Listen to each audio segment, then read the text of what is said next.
Your eyes do not deceive you. We're back for the first afternoon session of Annual Conference Live, bringing you exclusive conversations live and for free. So we're going to get this beach party started with the largest panel yet at this beach party. So it finally feels like a real party. Let me tell you, it's been like a one-on-one, one-on-two thing. So now I think we're going to get going. So first, can we start by just having each of you introduce yourselves, what your name is, and what your position is, where you're from. Sure. Hi, everyone. My name's Basha Andraka Christou. I'm an assistant professor at the University of Central Florida, and I study health services and health policy for opioid use disorder.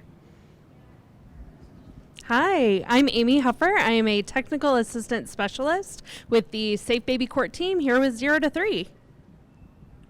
Hi, I'm Catherine Shea, the president and CEO of the Florida Center for Early Childhood in Sarasota, Florida. Hi, I'm Mimi Graham. I'm the director of the Florida State University Center for Prevention and Early Intervention Policy. Great. Thank you so much. So really nowadays, it seems like when you turn on the TV, any news channel, you hear story after story about the effects of opioid abuse and substance use on families. Can anyone here really tell us a bit about what you're seeing in your day-to-day work with respect to this issue? Either Pasha or Catherine. Yes, our agency is very much involved with the children in the child welfare system that are primarily birth to 3. And Sarasota and Manatee counties in Florida have had one of the highest rates of death by overdose and babies coming into foster care because of the opioid addiction. So it's really been a crisis in our area, and we've had to scramble to get foster homes. We've had to scramble to make sure that we have space and the appropriate interventions in the NICU.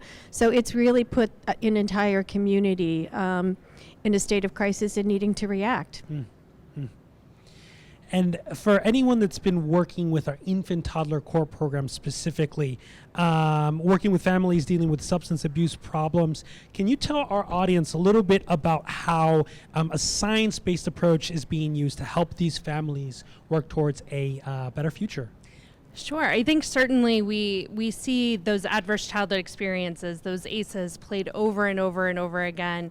I think one of the reasons why we're seeing so much opioid use is because they're trying to cope with what they've experienced as children. And so in the court teams that I'm supporting and this panel supports is we're trying a different approach to make them involved in the process, to walk them through and use that information about the adversities and outcomes to get them the services they need to be successful. Please. If I could add just also with respect to treatment, a lot of the research that I've been doing and others around the country have been doing is looking at the use of medications to treat opioid use disorder, which we've known for a couple decades now are the gold standard for treatment, but oftentimes they've been underused in the court system and underused with respect to pregnant women for whom it's the standard of care legally and medically. So it's very promising. I'm seeing in Florida that there's a big effort here to increase the use of these medications in the court system, and I'm very proud of that. And then the other intervention is our child-parent psychotherapy that we're doing in the therapeutic baby courts. And what we're doing is really healing the parents' underlying trauma, which is a lot of times, as we talked about, is really the cause of the substance use disorder, is numbing the pain and just trying to deal with the adversity that they experience as children. So we're really trying to stop the multi-generational cycle of adversity, including the substance use, which is an ACE itself. Right. Such important work. And certainly you all speak to this trend and an increasing number of babies born already exposed to opioids. Can any of you speak to what some of the long-term mental health impacts that kind of early exposure might have for these babies? Yes, and I just want to make a comment that it's not just mental health impacts, it certainly impacts their development overall. We know that the baby's brain is very vulnerable during the time of pregnancy, especially the first 3 months. And there really is no safe drug or safe amount for the mother to use that will not impact the baby in some way. Opioids, I think we're a little bit not quite sure of the long-term effects. There's some research and some of it contradicts each other. But I can tell you clinically, I think we are seeing now children entering our child care center that have been prenatally exposed to opioids that are really developmentally and mentally challenged. And they're very hard to control, and they're very aggressive, and they're very dysregulated. And I think that that part of that in some way is going to continue for them for quite a while. I think it also depends on what environment they are in, and if they go home to a mom who continues to use, then there's so many, there's environmental risk, and the neglect is what we see that brings a lot of the kids into the courts. And so finding either a nurturing foster family while the parent is going through rehab is really important, because the kids can't wait. They need the kind of intervention and stimulation in those early years, and if they can't get it from their parent, we want to make sure that they're getting it from a nurturing family member or a foster family. Okay, and you're kind of speaking to this now. Certainly at 0 to 3, you know, we have this saying that early connections last a lifetime, right? So as we think about our response to the opioid epidemic, what kind of role do you think that early connections might have in terms of response? It sounds like you're saying through finding caring foster families, right? Any other role that anyone thinks that? Well, relationships is what it is. It is the broken relationships that bring the children into the foster care system, and it's the healing of relationships that is what we're striving for. So it is all about those connections, and many connections. I mean, and that's our work in infant mental health, is all about relationships. Our work in 0 to 3 is about connections. So we want to make sure that these kids have loving connections in their lives. Yeah, and I would just add that I think it's really important that the caregivers, whether they're foster parents or kinship care, that they understand the possible ramifications of these babies that have been prenatally exposed. And sometimes I don't think they're always well informed of, you know, what behaviors might you see when they turn 2, and to understand it's a brain-related behavior and not just a child who's willfully acting out. And that can lead to a lot of disruption in foster care placements, which is the last thing that we want to see.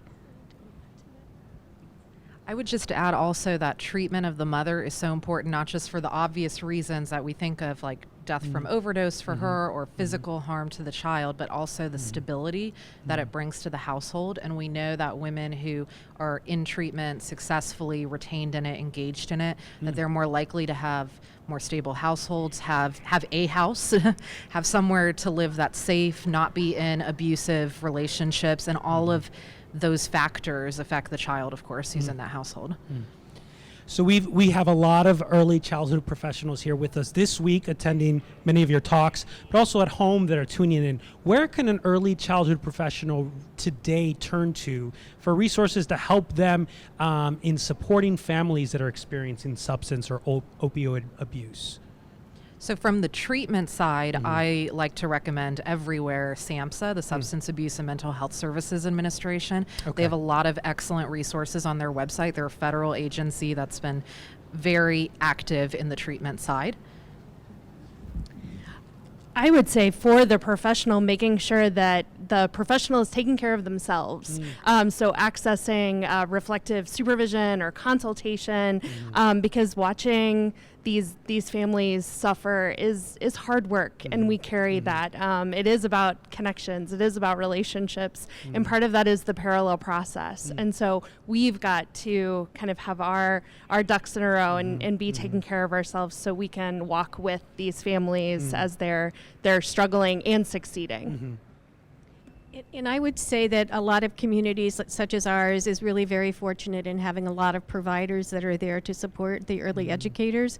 And we have just recently, through funding, of a family foundation been able to add a licensed mental health therapist to our preschool program because teachers aren't trained to know how to handle these children, and they're under a lot of stress themselves, as you said. So having someone there to reflectively help them and to give them some ideas about how to help with the children has made an enormous difference in our preschool. Great. Thank you. Thank you all. And obviously, this is an area of great concern. Everyone in early childhood, everyone in the world, as we grapple with this very serious issue, can you share with us anything that you might have to say that you've learned or you've experienced that might be a source of hope for us as we try and tackle and think about this problem? Sure. In Florida, our baby court teams, I remember one of the first cases here in Broward County was a mom who'd lost 6 other children to the child welfare system because of her substance abuse. And it turns out had been raped when she was 7 years old. She'd never gotten any kind of treatment for that. So the first thing we did was get her the sexual abuse treatment, and she was able to get clean and not need the drugs anymore as a way of coping. And she was able to keep that 7th child. She was finally able to keep that child because we had addressed the underlying problem to her substance abuse. So that gives us tremendous hope that it's not just, even folks with a long history of trauma and adversity when we finally address their underlying trauma, can be healed. What an incredible story. I mean, the impact that the Safe Baby Court team or baby court teams are having across the country, we're helping infants and toddlers reach permanency faster. And so they're able to establish these attachment connections in a healthier way. And so that's really incredible that most of our cases are, finding permanency within 12 months. And that's great when we think about how important brain development is in regards to attachment. Great. Well, thank you all. Thank you so much for taking the time and joining us. And thank you out there for joining us today. Make sure to tune back in. We've got a great deal more of conversations we're bringing straight to you at 03.org/AC Live.